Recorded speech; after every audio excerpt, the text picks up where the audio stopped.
latest. Ryan Agoncillo sinagot ang issue tungkol sa di umano'y annulment nila ng asawang si Julian Santos. Marami ang nagulat nang lumabas sa mga babasahin na nag-file ng annulment ang mag-asawa kamakailan lamang. Bagay na ikinagulat rin nila.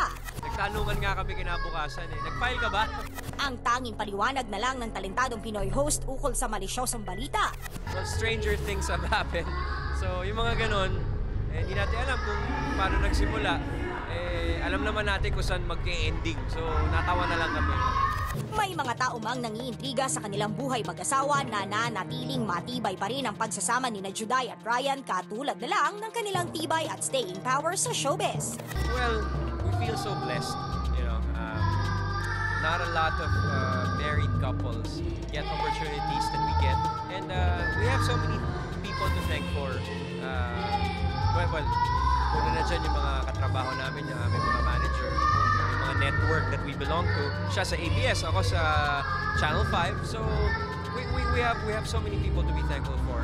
Even our co-workers, they've been very generous to us. So yun lang ang masasabi namin.